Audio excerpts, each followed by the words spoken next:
यह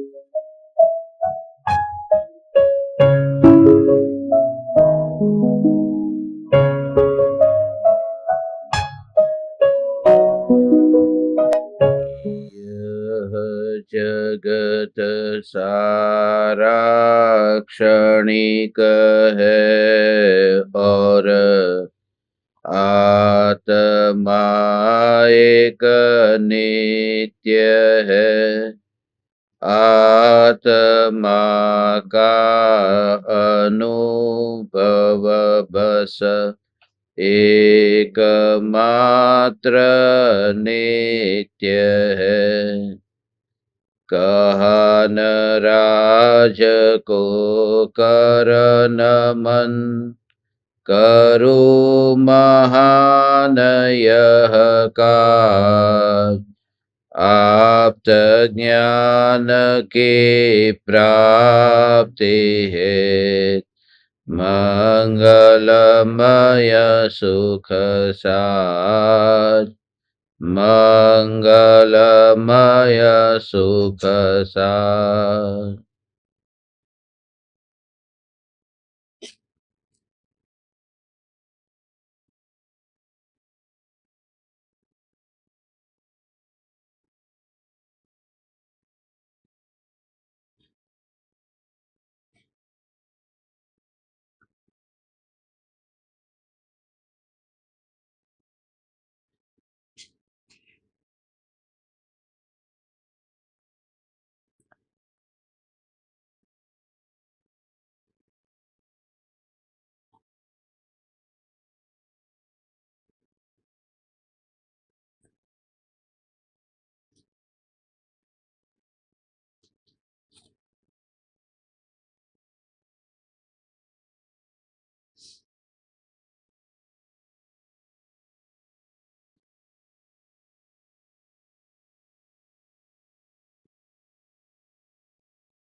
चैतन्य स्वभावी भगवान आत्मा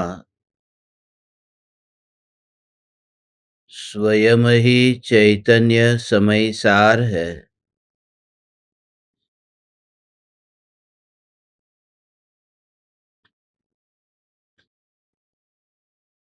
चैतन्य समय सार का प्रतिपादक ग्रंथाधिराज समय सार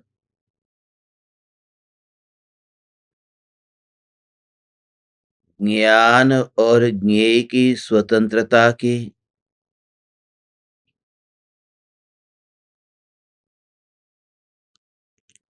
चरम सीमा को बताता है।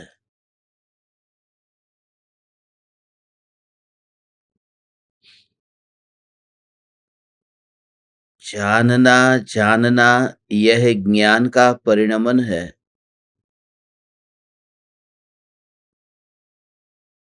और ज्ञेयों का ज्ञान में झलकना ये ज्ञेयों का कार्य है। आत्मा जानता है क्योंकि आत्मा में ज्ञान गुण है। और ज्ञेय ज्ञान में झलकता है क्योंकि ज्ञेय में प्रमेयत्व गुण है। दोनों ही द्रव्य अपनी अपनी योग्यता से परिणमित होते रहते हैं। 5 इंद्रिय के विषयों के दृष्टांत से आचार्य कुंद देव ने सर्व विशुद्ध ज्ञान अधिकार में विशुद्ध ज्ञान की ओर ले जाने के अभिप्राय से यह समझाया कि 5 इंद्रिय के विषय हो या फिर गुण हो, और आज कहेंगे कि द्रव्य हो, वे भगवान आत्मा के ज्ञान में जबरदस्ती नहीं आते हैं। वे ये नहीं कहते हैं कि हे ज्ञान तू मुझे जान। क्योंकि एक ही पदार्थ उस जगह पर होने पर भी सभी के ज्ञान का ज्ञेय क्यों नहीं बनता? सभी का ज्ञान अलग अलग विषयों को ज्ञेय क्यों बनाता है? सभी के ज्ञान की पर्याय की योग्यता अलग अलग है। जिस जिस जीव की ज्ञान की पर्याय का परिणमन जैसा होना है, ऐसा अनादिकाल से निश्चित है, क्रमबद्ध है। वह ज्ञान ज्ञेयों में से आता नहीं है। और जैसे ही तुम विचार करते हो कि मेरा जो यहाँ कार्य हो रहा है वह ज्ञेयों के कारण नहीं हो रहा, तो ज्ञेयों को पकड़ने की जो वृत्ति है वह छूट जाती है। ज्ञेयों के प्रति जो अहोभाव है वह भी छूट जाता है। और जिसका परिणाम यह आता है कि ज्ञेय जो है उसका वियोग हुआ। वियोग होते ही यहाँ ज्ञान के जानन जानन जानन जानन धारा रूप जो प्रवाह बह रहा है, उसमें कहीं पर भी बीच में अंतराल नहीं आया, रुकावट नहीं आई, अंतराय नहीं आया।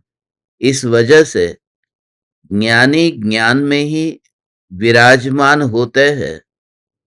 अब गाड़ी है तो गाड़ी के प्रति मेरा राग का भाव है, ये गाड़ी अच्छी है। अब उस गाड़ी की यात्रा मैं कर रहा हूं, गाड़ी में बैठा हुआ हूं, उस समय गाड़ी चल तो रही है, बीच रास्ते में गाड़ी बंद हो गई तो यात्रा रुक गई। तो गाड़ी पर मैं आधीन हूं तो दुख होगा कि मेरी यात्रा रुक गई। मगर उस समय वह जो ज्ञान का जानना हो रहा है, जो निरंतर हो रहा है, जो यह जानने रूप परिणमित हो रहा है कि गाड़ी रुक गई है, उस ज्ञान का प्रवाह नहीं रोका है। उस ज्ञान में कहीं पर भी बीच में रुकावट नहीं है, विश्राम नहीं है। कल ही मैं ज्ञान दीपकों से कह रहा था कि पिछली बार जब मैं पुरी आया था और पुरी में जो समुद्र के ये तरंगे उठ रही थी, कितने दिन बीत गए, बीच में समुद्र थका नहीं होगा, बीच में उसने विराम लिया होगा, बीच में उस समुद्र के भीतर कोई भी विकल्प उत्पन्न हुआ होगा कि बहुत लंबा काल बीत गया और हजारों हजारों वर्षों से समुद्र में लहर उठती है मगर वह थकता नहीं है। 24 घंटे हम सो जाए, हम वहां से दूर चले जाए, मगर समुद्र का लहर का उठना ये तो निरंतर हो रहा है। ऐसे ही ये भगवान आत्मा में ये ज्ञान का निरंतर प्रवाह बह रहा है। समुद्र में तो कभी कभी सुनामी आ जाए कि समुद्र अपनी मर्यादा का उल्लंघन करके शहरों में आ जाए पानी, और समुद्र जहां पृथ्वी है वहां आ जाए। आज इस दुनिया में हो रहा है कि समुद्र की जगह पर पृथ्वी आ गई, पृथ्वी की जगह समुद्र आ गया। अब सिंगापुर जैसे देश में वहां पर जमीन ही नहीं है तो समुद्र को भर भर करके वहां पर अब मकान बनाए जा रहे हैं, चारों ओर से समुद्र को भर करके। तो वहां पर समुद्र का जितना भाग था वो कम हो रहा है, कहीं समुद्र का भाग बढ़ रहा है कि पृथ्वी है जहां पर वहां समुद्र का भाग बढ़ रहा है, पृथ्वी है कहीं कहीं छोटी होती जा रही। तो ये पलटना तो होता रहेगा, ये सुनामी, ये प्रलय, ये पानी का बाहर आना भीतर जाना, ये होता रहेगा। इसलिए वह पुद्गल का परिणमन है। मगर जब मैं विचार करता हूं कि मैं भगवान आत्मा, मेरा जो ये ज्ञान का जानना हो रहा है, इस जानने में कभी सुनामी नहीं आ सकती।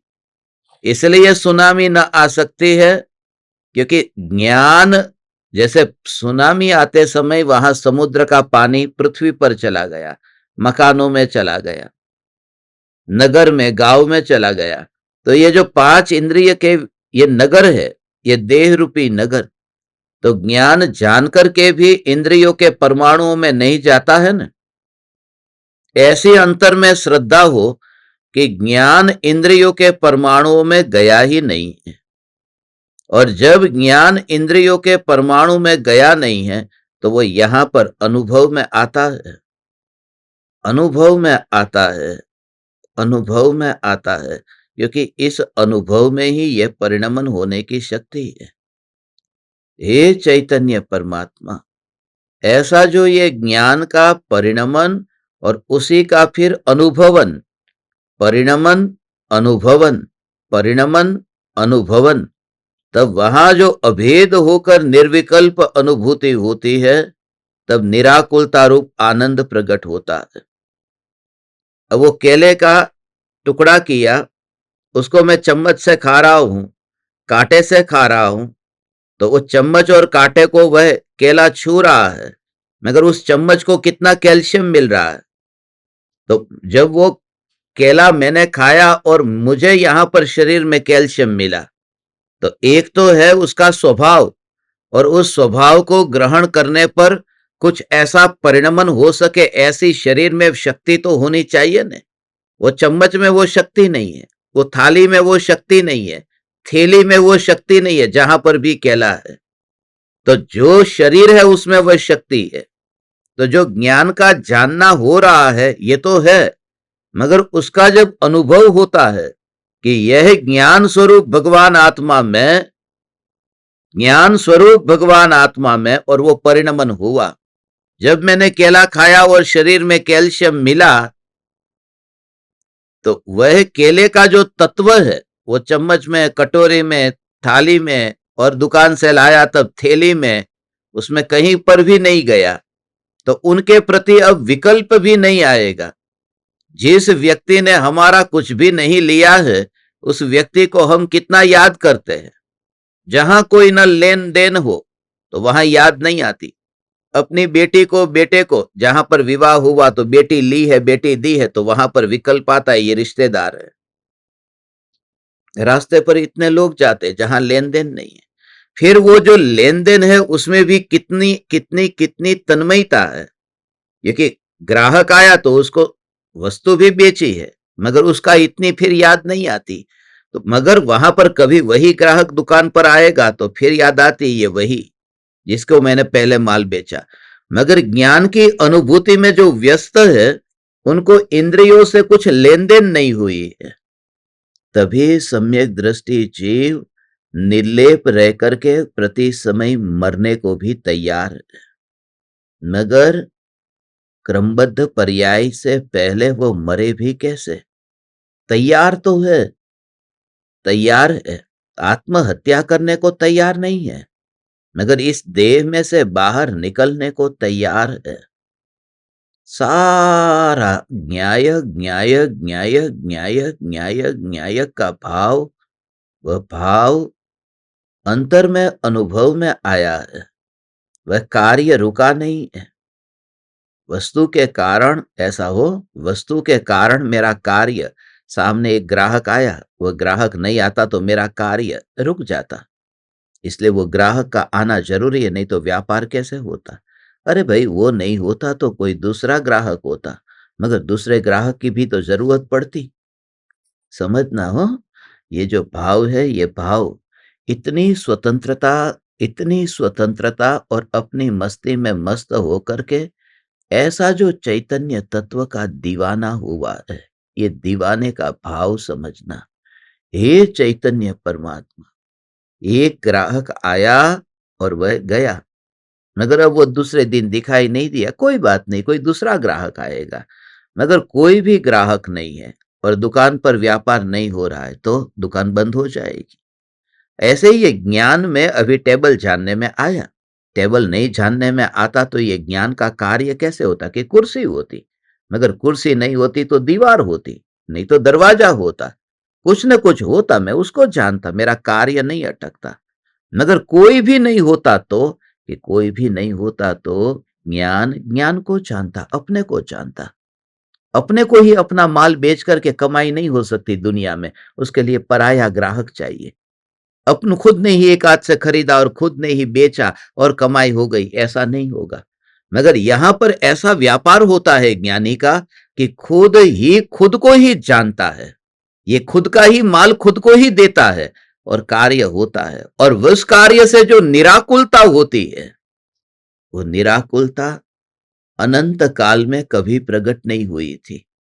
सबसे बड़ी निराकुलता का कारण कि स्वतंत्रता आई, किसी का लक्ष्य और विकल्प नहीं रहा, किसी ग्राहक का इंतजार नहीं करना पड़ा। ये विकल्प जब नहीं आता तो ज्ञानी का निरंतर स्वरूप में ऐसा जोर होता है भगवान कि ज्ञान ज्ञान ज्ञान ज्ञान ज्ञान ज्ञान ज्ञान ज्ञान, तो अपने पर ही पूरा जोर ज्ञान, उसी को साधन बना करके पिछले 2 दिन से आप परमात्माओं से ये कह रहे हैं भगवान, हे चैतन्य परमात्मा, साधन ऐसा बनाना कि जिस साधन पर भरोसा किया जा सके, ऐसी गाड़ी में बैठना जो गाड़ी खराब ना होती हो। अब तुम वो देह की गाड़ी में बैठे हो जो खराब हो जाती है, बीमार हो जाती है। तुम विकल्पों की गाड़ी में बैठे हो जो स्वयं ही आकुलतामयी है, जो चंचल है, उसका ठिकाना नहीं है। इसलिए ऐसा कोई आधार चाहिए, ऐसा आधार चाहिए। इसके लिए धीरे धीरे धीरे धीरे धीरे धीरे धीरे अंदर में ऐसा जोर आएगा कि अब जगत की परवाह ही नहीं है। इसलिए ये दशा आएगी जब जीव के भीतर में ये विचार चलता है। विचार के बिना ये दशा नहीं आती। वो पहले ही अंतर में चाहता है। जब भी कोई ज्ञेय ज्ञान में जानने में आया, उसका पहला जोर है, ये पहला जोर स्वरूप पर है। बस जब भी भीड़ देखी तो वहां पर वो कैसे, मुंबई की लोकल ट्रेन में कितनी भीड़ दिखाई देती है। मुंबई की लोकल ट्रेन में जो जाते हैं आते हैं, उनको पता है ना, चढ़ना ही नहीं पड़ता, उतरना ही नहीं पड़ता, भीड़ ही चढ़ा देती है, उतार देती है, ऐसा। मगर इतनी भीड़ में जब को तुम ऊपर ट्रेन में चढ़ रहे हो, तुम्हारे पास में मोबाइल है, तो कैसे मोबाइल को फीट पकड़ के रखा। अब भीड़ के बीच में भी मोबाइल फीट पकड़ करके रखा है तुमने, ये समझना। ऐसा ही भीड़ होगी, तो भीड़ के बीच में जब ज्ञान की महिमा आई, तो जो ज्ञान ज्ञान ज्ञान ज्ञान ज्ञान ज्ञान ज्ञान ज्ञान ज्ञान ज्ञान ज्ञान ज्ञान ज्ञान, तो इस भीड़ के बीच में, भीड़ माने कौन से, ये शरीर के एक परमाणु, ये दूसरा परमाणु, ये तीसरा परमाणु, ये शरीर में अनंत परमाणु है। इन अनंत परमाणुओं की भीड़, इस भीड़ से वो बचा है भगवान। अनंत अनंत अनंत अनंत अनंत अनंत अनंत परमाणुओं की भीड़ से वो बच गया। अनंत अनंत अनंत अनंत परमाणुओं की भीड़ से, उसमें किसी भी एक भी परमाणु ने जैसे मोबाइल को लिया नहीं, ऐसा। वह जो ज्ञान ज्ञान ज्ञान ज्ञान ज्ञान ज्ञान ज्ञान ज्ञान ज्ञान, तो कुछ भी मेरा वैभव नहीं लिया ने, तो भीड़ के बीच में रहते हुए बीच बीच में ऐसा विराम और विश्राम लेना। ट्रेन में बैठे, आंख से तुम देख रहे हो ट्रेन में खिड़की से कि एक पेड़ है। अब कितना भी रमणीय, सुंदर, मनोहर वह पेड़ होगा। आज जो गाथा है 381वीं, वो उस द्रव्य के बारे में है जो इष्ट अनिष्ट की पदार्थों की जो कल्पना की है ना, उसके है कि ट्रेन में, अब तुम स्विट्जरलैंड जा रहे हो, स्विट्जरलैंड की ट्रेन में बैठे हो, तो वहां से फ्रांस जा रहे हो, पेरिस जा रहे हो, तो वहां से तुमने देखा कि ऐसे सुंदर वस्त्र है, वहां पर वृक्ष है, ऐसे सुंदर वृक्ष है, और उन वृक्षों को देखते समय अब ट्रेन से ऐसे देख रहे हो वहां पर, तो उस समय आंख, जैसे ही वो वृक्ष आगे गया, पीछे चला गया, ट्रेन आगे आगे जा रही है, तो कुछ भी आंख में से कुछ उस पेड़ के ऊपर मेरी आंख लटक गई, वहीं पर ही विश्राम करने चली गई, ऐसा अनुभव नहीं होता ने। जब मैं तुमको बोलता हूं तब तुम उसको ध्यान से अपने में फील करो। ऐसा जो ये ज्ञान, ऐसा ये ज्ञान बीच में ऐसा हुआ था कि मैं ट्रेन में बैठा था और उस वृक्ष को मैंने देखा था। तो ये ज्ञान की एक समय की पर्याय ये गुजर रही है, एक समय की पर्याय, और उसमें ये विकल्प आया, ये वितरागी देवशास्त्र गुरु के प्रति राग का विकल्प। ये राग का विकल्प, अज्ञानी का जोर पूरा विकल्प पर है। उसकी जिंदगी, भले वो बोलता है कि मैं भगवान आत्मा, उठता है तब असलियत सब तुमको पता है, सब अपनी अपनी असलियत को जानते हो, सुनना अलग है। मैं तुम्हें अनुभव तक पहुंचने के लिए तुम्हें हाथ दे रहा हूं, मगर तुम मूढ़मती, तुम जागो। हे चैतन्य परमात्मा, तुम जागो, जागो, जागो। अर्थात इस आंख को उस पेड़ के ऊपर जाकर विश्राम नहीं करती। तो जब तुम्हें विचार आया, नमो रिहंताणम नमो सिद्धाणम, या सुबह उठ करके यह जगत सारा क्षणिक है, या सुबह उठ करके किचन में गए, तुमने बर्तन को हाथ में लिया, ये जो भी तुम्हारी क्रिया हुई, उस क्रिया के काल में अपने ज्ञान को वहां पर जाकर के बैठता हुआ देखा, या यहां पर देखा, ऐसा अंदर में ऐसा ऐसा ऐसा ऐसा ऐसा ऐसा ऐसा दिखता है। बहुत से पदार्थ है, मगर उन पदार्थों में कहीं पर भी वो ज्ञान ज्ञान ज्ञान ज्ञान ज्ञान ज्ञान ज्ञान ज्ञान ज्ञान ज्ञान ज्ञान ज्ञान ज्ञान। तो वो आंख जैसे पहाड़ पर, पक्षी कैसे पहाड़ पर विश्राम करने जाता है, पक्षी कैसे पहाड़ पर घोंसला बना देता है, वहां पर रात को रुकता है, तो जैसे ही तुझे घर में सुबह उठा और ये वो ऐसा वैसे ही तुझे दिखाई दिया, पास में मोबाइल पड़ा है। आजकल सुबह उठ करके पहले मोबाइल पड़ा है, मोबाइल को हाथ में लिया, सुबह उठते ही 5 मिनट के भीतर किसने मोबाइल हाथ में नहीं लिया? सुबह उठते ही, तो पहले ही मोबाइल पास में पड़ा है, वो हाथ में लिया। तो अब ये विचार करके जैसे पक्षी घोंसला बनाता है पेड़ के ऊपर, ऐसे ही तेरे ज्ञान ने उस मोबाइल के ऊपर घोंसला बनाया। तो नहीं बनाया उसका प्रमाण क्या? मेरी आंख ने उस पेड़ के ऊपर घोंसला नहीं बनाया, क्योंकि जैसे ही मैंने आंख बंद की और मुझे यहां पर ठंडे का अनुभव हो रहा है, मुझे आंख में वो जो शीतलता का वेदन हो रहा है, वो ये बताता है कि मेरी आंख, यहां तो एक सुई चुभे तो जलन होने लगे, सुई चुभे तो खटकने लगे, सुई चुभे तो, मगर मेरी आंख जब पूरी निकल जाएगी तो कितनी पीड़ा होगी। मगर जब मैं आंख को बंद करता हूं तो कोई पीड़ा नहीं होती। तो आंख ने बाहर निकल करके वृक्ष पर घोंसला नहीं बनाया, फिर वो स्विट्जरलैंड का वृक्ष भी क्यों ना हो। ऐसे ही कोई भी पदार्थ को जब तू देखता है, तो मोबाइल को तूने देखा, मोबाइल को देखा तो तुझे तुरंत ही यह ज्ञान ऐसा पहला ही आंख से बाहर निकला हुआ नहीं, यही ज्ञान ऐसा अंतर में अनुभव में आएगा, और यह ज्ञान ऐसा अंतर में अनुभव में आने वाले जीव की जिंदगी पलट जाती है।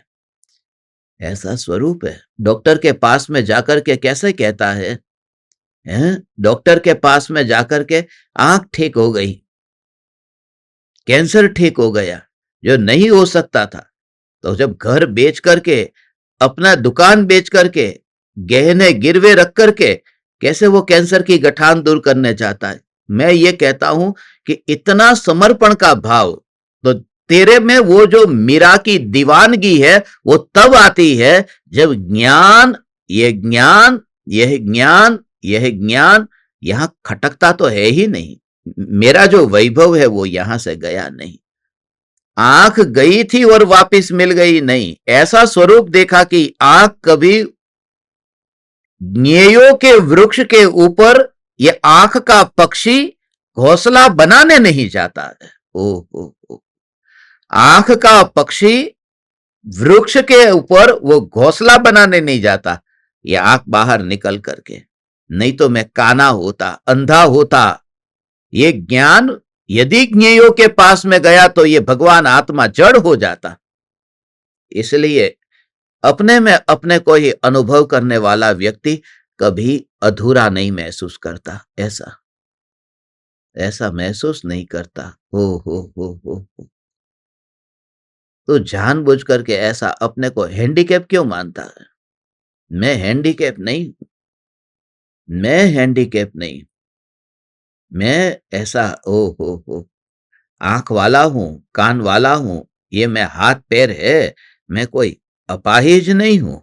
हे चैतन्य परमात्मा, ऐसे ही तुझे ज्ञान से अपना अनुभव ऐसा होता हो। जब भी तेरे जीवन में कुछ भी घटना घटे, तेरे को कोई गाली दे, तो उस समय सुन कर के तू साधना करना, बोल कर के मत करना।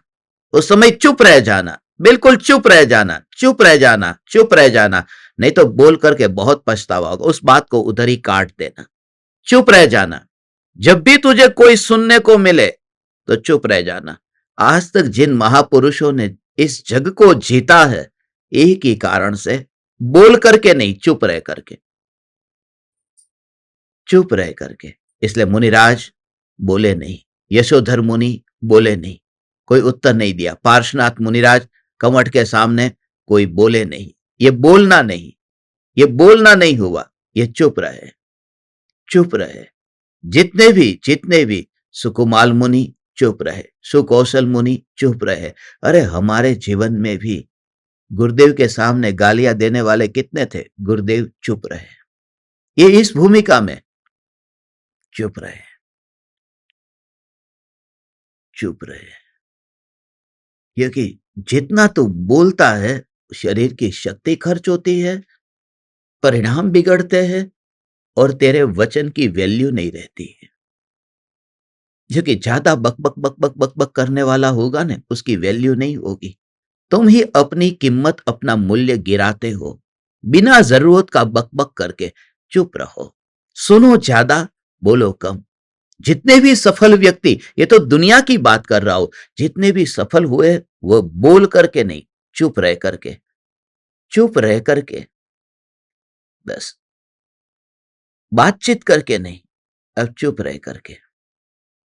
हे परम कृपालु देव, बस इतना ही, बस वाणी से नाता टूटना ये बहुत जरूरी है, कनेक्शन टूटना। क्योंकि ज्ञानी अंदर से वो साहस कहां से आता है? वो साहस आता है अपने स्वभाव के जोर से। अंत में इतना कह देते, कोई मुझे बुलाना मत, मैं अपने आत्म स्वरूप में लीन होता हूं। बस अब चुप हो गए। अब पास वाला कुछ भी करे, कोई ना कोई तो बकवास करने वाला होता ही है पास में। कितना भी तुम उसको चुप करो, मगर कोई ना कोई करेगा। मगर उस समय तुम्हारी साधना की अब कसौटी है कि कोई भी वचन हो तो उस वचन को तुमने चुप रह करके, उदास होकर के नहीं, दुखी होकर के नहीं, चुप रह करके तुमने अपनी ज्ञान की शक्ति को बचाया। इस ज्ञान की शक्ति को वेस्ट होने से बचाया और फिर उस ज्ञान की शक्ति का उपयोग किया ज्ञान के अनुभव के लिए। अंधा आंख के ठंडेपन का क्या अनुभव करेगा? आंख ही नहीं है। तो जब तू आंख के ठंडेपन का अनुभव करता है, तब तूने ये स्वीकार कर लिया कि मेरी आंखें ये वृक्षों के ऊपर नहीं बैठी। ये जैसे ऐसे ऐसे ही परम कृपालु देव जैसी दशा। इसलिए आज नहीं तो कल तुम्हें ये बात समझ में आएगी। हे चैतन्य परमात्मा, ये बात समझ में आएगी। जब अंतर में ऐसी स्थिति होती है, तब फिर इस पंचम काल में आयुष्य अल्प है, शरीर की शक्ति अल्प है, इसलिए और बुद्धि अत्यंत अल्प है पंचम काल में।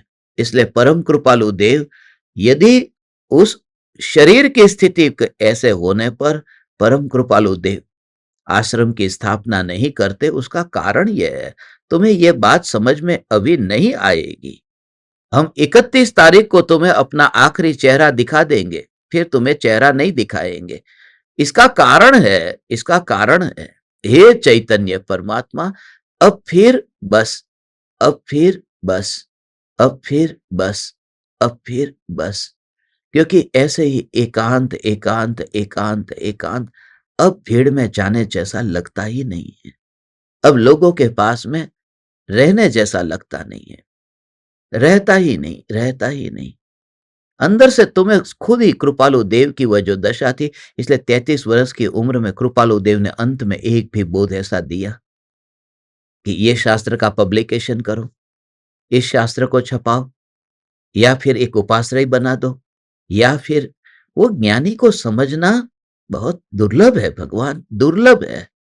तो जब तुम्हें एहसास होता है, इसलिए हम परम कृपालु देव के शिष्य हैं न, बस ये इसलिए तुझे कहता हूँ कि बस अब तुझे तुझे लाभ लेना है तो ले, नहीं तो तू तेरा संसार तेरा हो। कोई मुझे बुलाना मत, मैं अपने आत्म स्वरूप में लीन होता हूँ।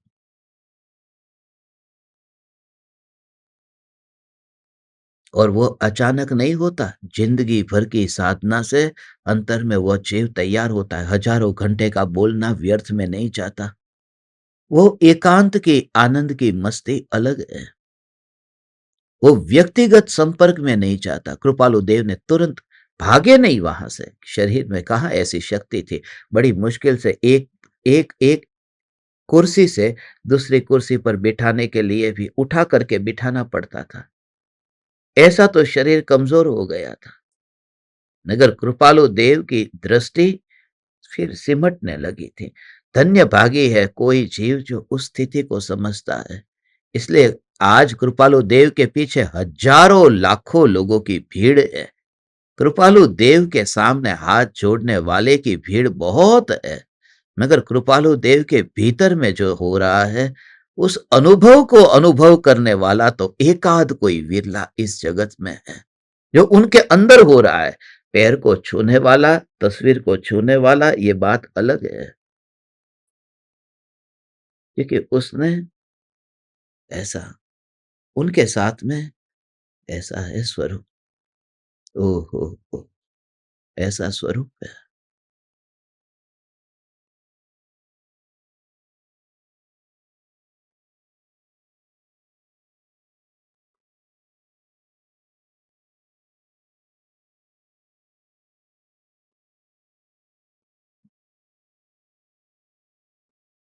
अपने आप ऐसी स्थिति होती है। ज्ञान, ज्ञान, ज्ञान, ज्ञान, ज्ञान, ज्ञान, ज्ञान, ज्ञान, ज्ञान, एक समय भी पर पदार्थों में, पराये में, व्यर्थ में गवाने जैसा लगता नहीं है। ये भी हो, दिन में 2 घंटे तुमको मिलना, ये समय की अब बर्बादी जैसा लगता है। अब इतना समय भी बर्बाद हो रहा है। ऐसा लगे कि स्वरूप का आश्रय लेने की तुलना में ये भी समय की बर्बादी है। इतना तो विकल्प है कि ये ज़ूम चालू करो, बंद करो, कैमरा सेट करो, ये करो। ये भी ऐसा लगता है कि ये मेरा समय इसमें काहे को बर्बाद हो। कोई तीर्थंकर परमात्मा, कोई आचार्य कुन-कुन देव, ये सब कैमरा सेट करने बैठेंगे तो हर अंतर मुहूर्त में स्वरूप में लीन कैसे होंगे। इसलिए अब ऐसे विरले जीव आएंगे, पास में बैठेंगे, जो दीवाने होंगे। ओहो हो। हे चैतन्य परमात्मा, तेरे भीतर में तत्व विचार करने पर तेरी दशा यदि समाज से अलिप्त अलिप्त रहने की हो गई है, तो उसमें तेरी तेरी कोई भूल नहीं है, तेरा दोष नहीं है। वो जीव ऐसा हो ही जाता है। ये बात ऐसी ही है। ये चैतन्य की मस्ती में जो आता है, वह जीव निर्लेप हो ही जाता है। भूल तेरी नहीं है। वो उसको पानी को गर्म किया तो पानी हवा क्यों हो गया? पानी ने कौन सी भूल की? कुछ नहीं। वो उस माहौल में रहेगा, गर्मी में रहेगा, तो वो 100 डिग्री पर जाएगा तो हवा बन जाएगा। उसमें पानी की भूल नहीं है। तब जो तू दिन रात मैं चैतन्य हूं और ज्ञान ज्ञेय में गया नहीं, ज्ञान इंद्रियों में गया नहीं, ज्ञान विकल्प में गया नहीं, ऐसा जब तेरे भीतर में चिंतन चिंतन चिंतन चिंतन चलता है और तू एक होकर के कि मैं एक हूं। ओ हो हो ओ हो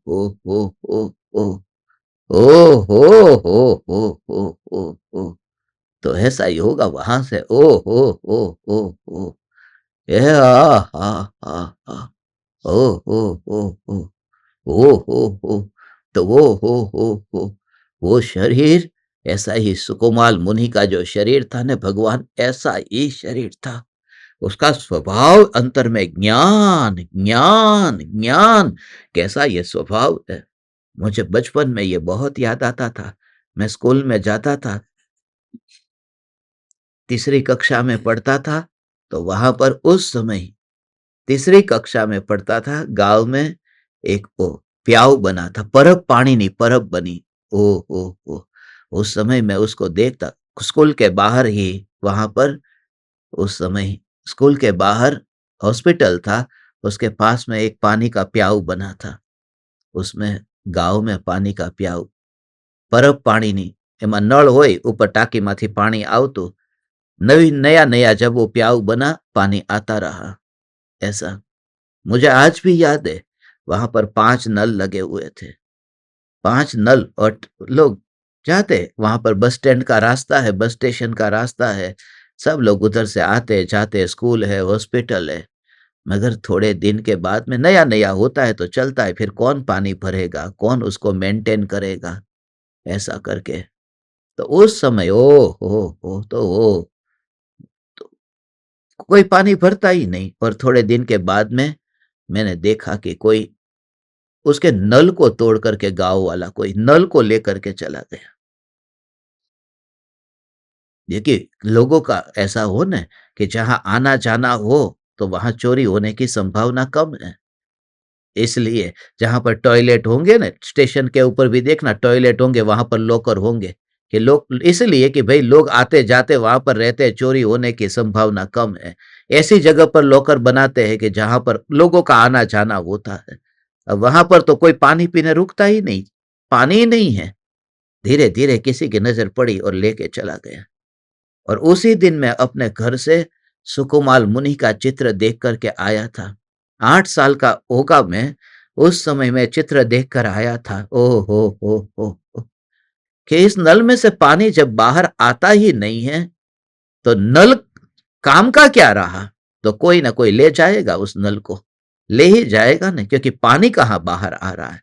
जब आत्मा का ज्ञान 5 इंद्रियों में से बाहर नहीं जाता है, और मुनि जब अंतर में मस्त है, ज्ञान इंद्रियों से, नाक से बाहर नहीं जाता, तो ये सब इंद्रियां कोरी कोरी हो जाती है। अंदर में ज्ञान ज्ञान ज्ञान वो अंतर में अनुभव में आता है।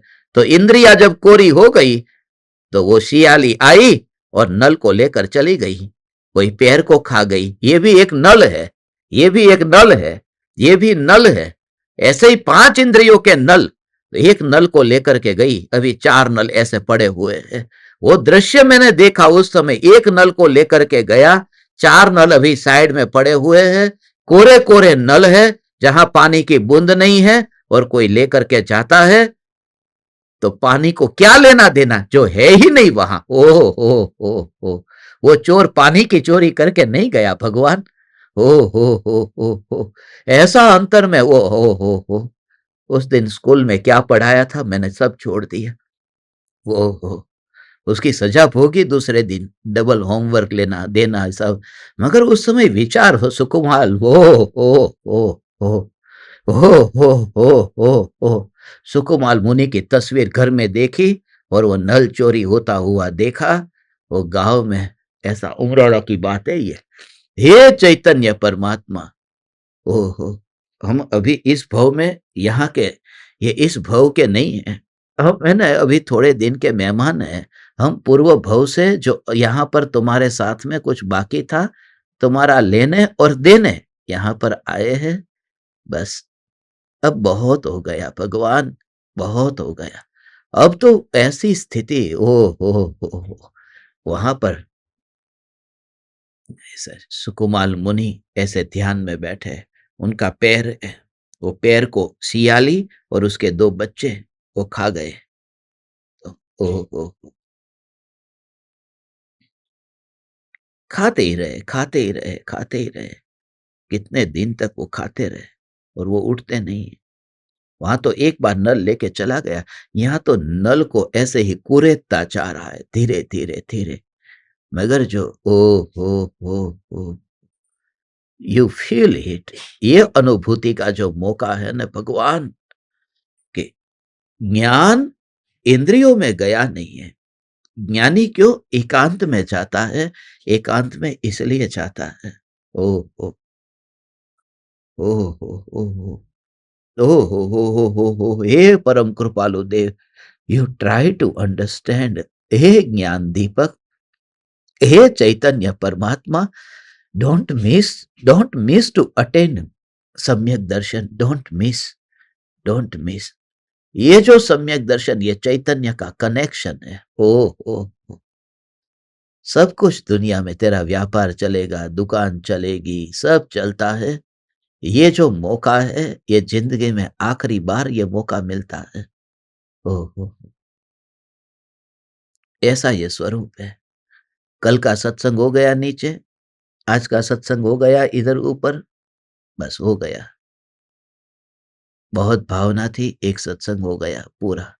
अब आज शाम का सत्संग होगा, भुवनेश्वर में होगा, सबकी बस भावना होगी। मेरी टिकट भी आ गई है, आज सुबह बुक हो गई है। परसों 29 तारीख को मैं मुंबई पहुंच जाऊंगा। परसों वो 29 तारीख को मुंबई पहुंचूंगा।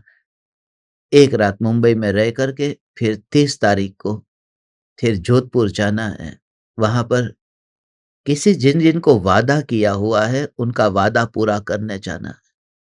ओ हो, एक बार वादा किया, ये दादी माँ को कल मैंने प्रॉमिस कर दिया था, एयरपोर्ट पे प्रॉमिस किया था कि मैं सत्संग के लिए आऊंगा, तो आऊंगा। एक बार वादा किया है, बस। तू भी तो सम्यक दर्शन प्रकट करूंगा, एक बार वादा कर, उसका पालन कर, क्योंकि देने में कुछ भी तुझे कमी नहीं रखी है। जितना अलग अलग प्रकार से खोला जा सकता था, अपनी बुद्धि के अनुसार उतना सब प्रकार से। ज्ञान ऐसा है, ज्ञेय ऐसा है, द्रव्य ऐसा है, गुण ऐसा है, पर्याय ऐसी है, अभेद होना इसे कहते हैं, परिणमन इसका नाम है, अपरिणामी इसका नाम है। अब बाकी सब कुछ अब तेरे ऊपर है। ये करके भी यदि तू नहीं पाया है, तो तेरे दुर्भाग्य की, अभाग्य की महिमा हमसे तो नहीं कही जाती। ओ ओ, टोडरमल जी ऐसा कहते हैं ना, उसके अभाग्य की महिमा तो हमसे नहीं कही जाती। हे चैतन्य परमात्मा, हे तीन लोक के नाथ परमात्मा, ऐसा ज्ञान, ज्ञान, ज्ञान, ज्ञान, ज्ञान, ज्ञान, ज्ञान, ज्ञान। ये आज जो गाथा, ये अंतिम गाथा है। अंतिम गाथा उस विषय को बताने के लिए। देखो, 381 जो विषय था ना, 5 इंद्रिय के विषय की बात की, कल बुद्धि से गुण की बात की, अब बुद्धि से द्रव्य की बात करते हैं। शुभ या अशुभ द्रव्य तुझसे ये नहीं कहते कि तू हमें जान, और आत्मा भी बुद्धि के विषय में आए हुए द्रव्यों को ग्रहण करने नहीं चाहता। ओ, कोई भी द्रव्य, कोई भी वस्तु, द्रव्य का मतलब वो पैसा नहीं, कोई भी वस्तु, ओ हो, वो मुझे ये नहीं कहती। समुद्र मुझे थोड़ी कहता है कि तू मुझे देख। समुद्र देखने का मन मेरा है। फूल ये नहीं कहता कि तू मुझे देख। वस्तु जो है, यह पूरी वस्तु की बात है, वस्तु ये नहीं कहती कि तू मुझे देख। माने इस जगत में कोई भी वस्तु अच्छी बुरी है, ये हमारी मान्यता है। एक ही वो वस्तु थोड़ी ये कहती है कि मुझे देख। और भगवान आत्मा का ज्ञान भी वस्तु में चाहता नहीं है, द्रव्य में चाहता नहीं। तो ये पूरा पुद्गल द्रव्य लेना, इसमें पूरा पुद्गल द्रव्य। शरीर ये नहीं कहता कि हे आत्मा तू मुझे जान, शरीर ये नहीं कहता। और शरीर भगवान आत्मा के ज्ञान में, भगवान आत्मा के पास में आता भी नहीं है। ज्ञान है वो ज्ञान, उसमें चला नहीं गया ये शरीर के अंदर। और शरीर ये कहता नहीं है कि तू मुझे जान। शरीर जानने में आता है, और ज्ञान अपने में रहता हुआ शरीर को जानता है।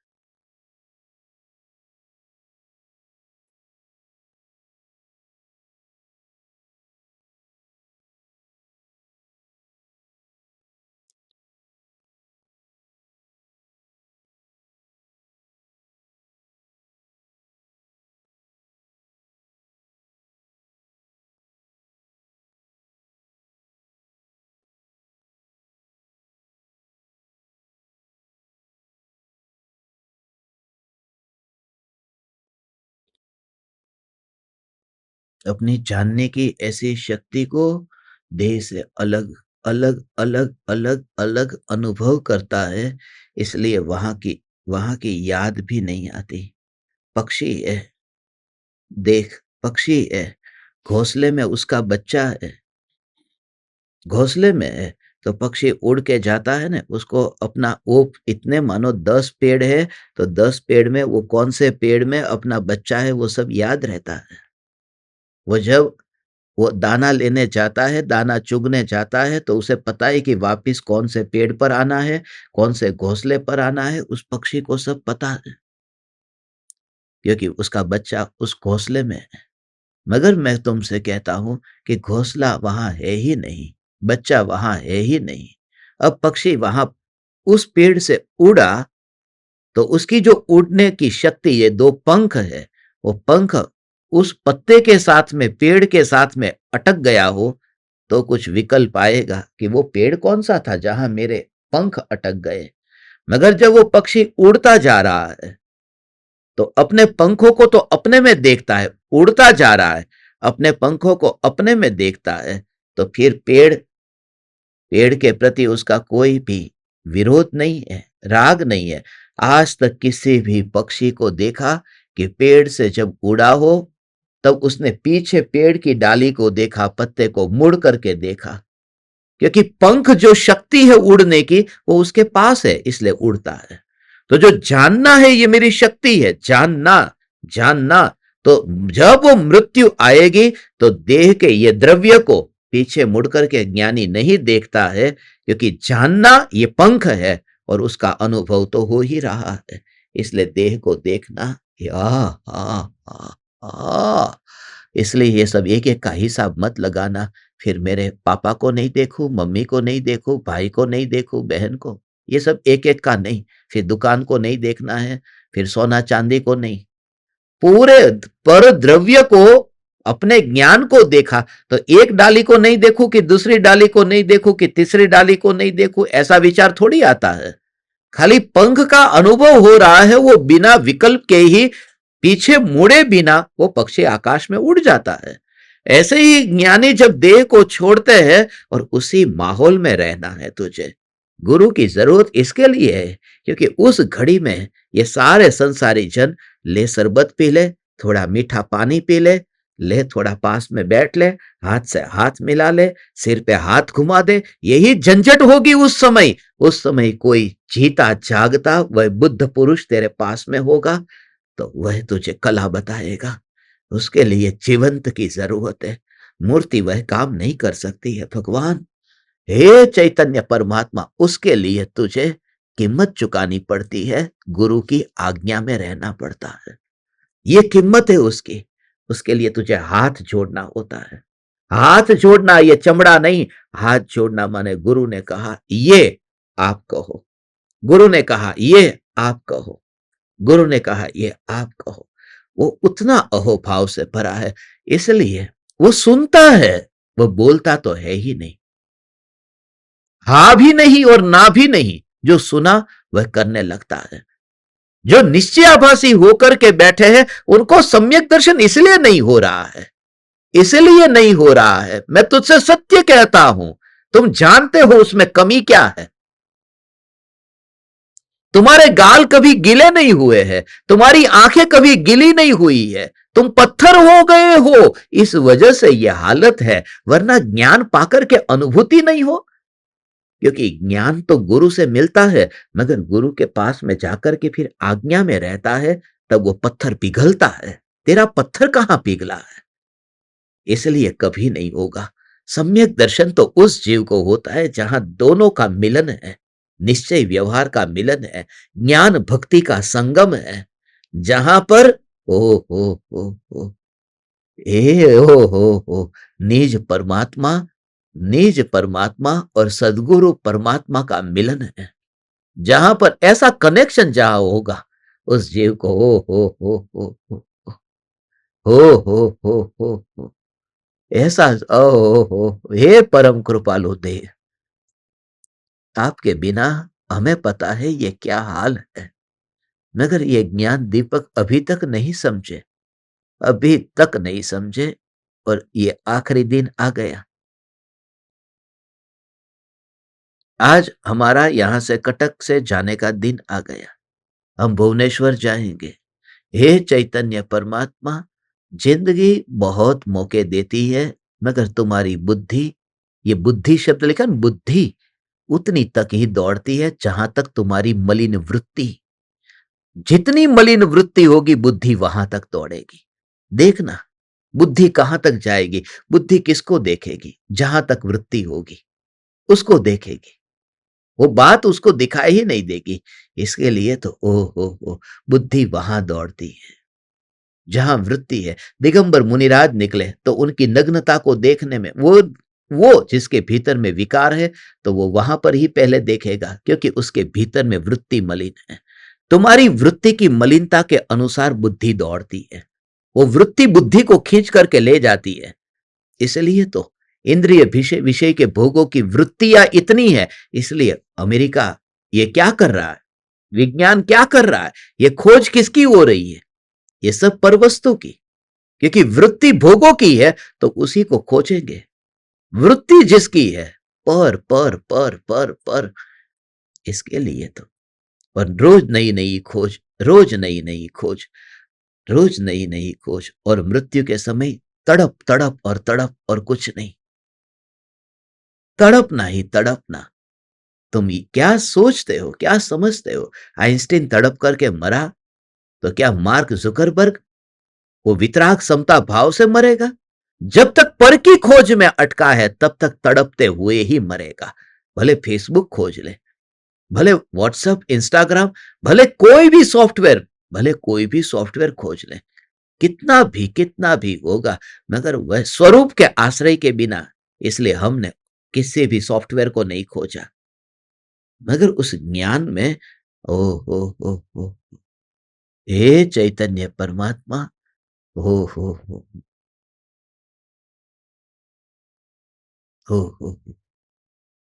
हमें तो लगता है कि हमारे सामने कोई ऐसे कृपालु देव की तस्वीर के सामने हाथ जोड़ते तो लगता है कि कोई जिंदा व्यक्ति नहीं है कि जिसकी आज्ञा में हम रहे और हाथ जोड़ करके जहां बैठे। और जिनको मौका मिला है वह भी अपनी मति कल्पना से मूढ़मती हो रहे हैं। तो तुम्हें तो तस्वीर होती तो तुम्हारी हालत तो और कैसी हो जाती। जिंदा के पास में यह हालत है, तस्वीर के पास में तो तुम खोखले खोखले खोखले हो जाते। इसलिए जिंदा जिंदा जिंदा के बिना इस काल में, हे चैतन्य परमात्मा, महा दुर्लभ है। ओ ओ ओ ओ ओ ओ ओ ओ ओ। इसलिए ओ। सोगानी जी ने एक रात में पाया, एक रात में पाया ने। सौभाग्य भाई में क्षण भर में पा लिया। ये कैसे पा लिया? पा लिया क्योंकि जिंदा पुरुष पास में थे। गुरुदेव को साल लग गए, 13 साल समय सा रात में आने के बाद में दीक्षा छोड़ने में 13 साल लग गए। कोई जिंदा पुरुष कहां पास में थे? जिंदा पुरुष पास में हो तब फिर बात कुछ और होती है। धन्य भागी है वो जो इस भाव को समझे। आज नहीं समझोगे, कल समझोगे, तब तक तो सूरज ढल गया होगा और तुम्हारा चौवियार छूट गया होगा। जब तक खाना तैयार होगा तब तक तो सूरज डूब गया। अब खाने का क्या करोगे कि सुबह खाओ, मगर सुबह तक तो खाना खराब हो जाएगा। ये जब मौका मिला है, ओ हो, ऐसा ही, ऐसा ही ये भाव है। ओहो! समय कम है, समय कम है, समय कम है, समय कम है। ओहो! ओहो हो हो हो हो! ओहो हो हो हो हो! ओहो हो हो हो हो! ओहो हो हो हो! आचार्य कुंद देव 381वीं ये गाथा है। भगवान, कोई भी द्रव्य मुझसे ये नहीं कहता कि तू मुझे जान। अब तो दूसरे पर दोष देने की बात ही नहीं है। मैं ही कारण हूं, मैं ही कारण हूं। पहले वहां से ही शुरुआत कर। मैं ही कारण हूं। कार्ल मार्क्स ये कहता है कि नहीं, ये जो कारण है, ये कारण मनुष्य नहीं, ये समाज का जो ढांचा है वह कारण है। कार्ल मार्क्स पूरा समाज पर डालता है, थोपता है। ये समाज की वजह से ही ये सब कुछ हो रहा है। समाज से जब तक नहीं सुधरेगा तब तक कोई व्यक्ति नहीं सुधर सकता। पहले समाज को सुधरने की जरूरत है। और सिगमंड फ्राइड तो ये कहता है मुख्य कारण तो है उसके माँ बाप जिम्मेदार है। माँ बाप जिम्मेदार है। 7 साल की उम्र में बच्चा वो सीख लेता है जो उसको होना है, वो तैयार हो जाता है। तो 7 साल की उम्र में आपने बच्चों के साथ में कैसा बर्ताव किया है वो बच्चा वो सीखेगा, वो सीखेगा। माँ बाप कारण है। सिगमंड फ्राइड ये कहता है माँ बाप कारण है। इसलिए वो जब तक माँ बाप नहीं सुधरेंगे तब तक वो बच्चा नहीं सुधरेगा। नगर फिर जब बात नहीं बनी तब उसने कहा माँ बाप को सुधारने का उपाय है कि माँ बाप पहले सुधर जाए, माने वो दादा सुधर जाए। दादा ही नहीं सुधरे तो फिर बच्चा क्या सुधरे और बेटे का बेटा क्या सुधरे, दादा ही बिगड़ा हुआ है। इसलिए बच्चे को यदि सुधारना है तो दादा को सुधारो, फ्राइड ये कहता है। ओ।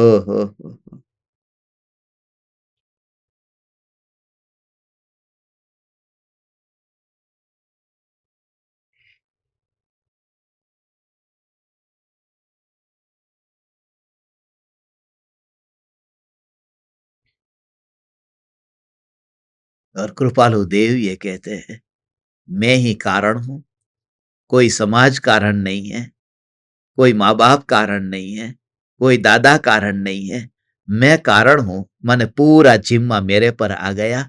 इसलिए मुझे माँ बाप क्या कर रहे हैं उनको सुधारने की जरूरत नहीं है। अब मैं अपने को सुधारूं। अब दादा दादी क्या कर रहे हैं उसको सुधारने की जरूरत नहीं है। अब पूरा जिम्मा मेरा आ गया। ये एक ही वितराग धर्म है जहां पर पूरा जिम्मा अपने पर आता है और फिर ये कहते हैं कि तू ही परमात्मा है। माने भूल भी मेरी और मैं ही परमात्मा स्वीकार करके उसका आनंद भी मैं ही भोगूंगा। थोड़ा हिस्सा माँ बाप लेने नहीं आएंगे कि भाई हम सुधरे थे इसलिए तू सुधरा है। ओ हो। जो पुरुषार्थ करता है वही तो उसका फल भोगेगा, नहीं तो समाज फिर उसका फल भोगने आएगा कि हम सुधरे थे इसलिए तू सुधरा है। ओहो, जो करता है वही भोगता है। इसलिए मैं स्वीकार करता हूं हे परम कृपालु देव, ये सारी भूल मेरी भूल है, मैं ही जिम्मेदार हूं। पर पदार्थ मुझे ये नहीं कहता कि तू मुझे जान। ओहो ओहो। કેવું છે આ સ્વરૂપ, કોઈ કારણ નથી, હું જ કારણ છું, હું જ कारण છું। અને એનાથી तुरंत ही फिर क्या होगा उसी विचार से फिर कि भूल कहां हुई है, फिर उस भूल को तू देखेगा कि भूल कहां हुई। जब भी तेरे जीवन में दुख आए, संकट आए, जब भी प्रतिकूलता आए, जब भी तू चिंता में हो, तू देखना भूल कहां हुई। कल ही किसी का मेरे पास मैसेज आया है, तात्कालिक मीटिंग करनी है, तात्कालिक मीटिंग करनी है। मीटिंग मैंने की, रात को जगाया, क्या प्रॉब्लम है बिजनेस में। बिजनेस में कुछ 80 करोड़ का नुकसान हो गया, इतना बड़ा नुकसान हो गया। टेंशन में है बहुत कि कुछ करो कि भाई कारण क्या है पहले कि बड़ा नुकसान हुआ, क्योंकि तुझे बड़ा अमाउंट कमाना था तो बड़ा ही नुकसान होगा। तो फ्रूट का ठेला लेकर के बैठता तो कोई 80 करोड़ नहीं गवाता। तो तेरा लोभ ही तो तुझे वहां ले गया है, तू ही कारण है। तेरी वासना तुझे ले गई है, कोई दूसरा कारण थोड़ी है। तो अपने में देखने से कृपालु देव कहते हैं दोनों का निश्चय व्यवहार का संगम ऐसे होता है भगवान कि फिर तेरा व्यवहार सुधरेगा कि मैं ही कारण हूं, सुख का दुख का सबका कारण मैं ही हूं। ओ हो। हे चैतन्य परमात्मा, बस समय पूरा हो गया और हमारा वादा भी।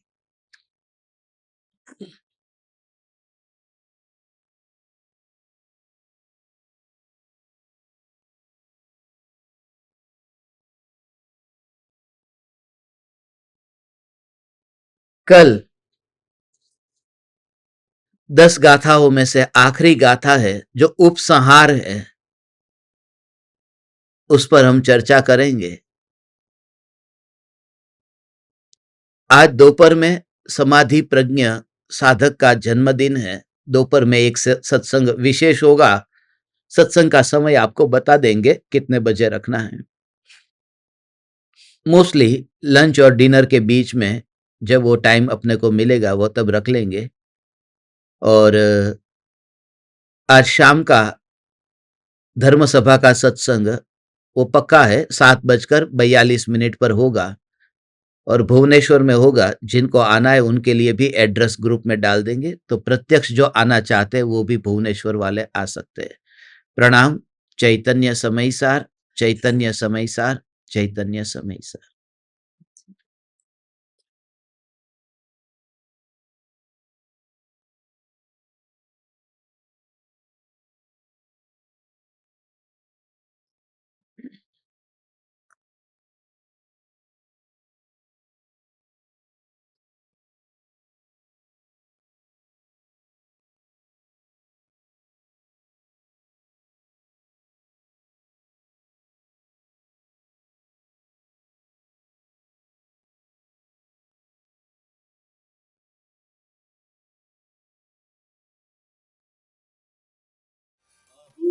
अहो श्री सद्गुरु करुणा सिंधु अपार, इस पामर पर प्रभु किया आहो आहो उपकार, आहो आहो उपकार। देह सहित जिनकी दशा भरते देहातीत, उन ज्ञानी के चरण में हो वंदन अगणित, हो वंदन अगणित।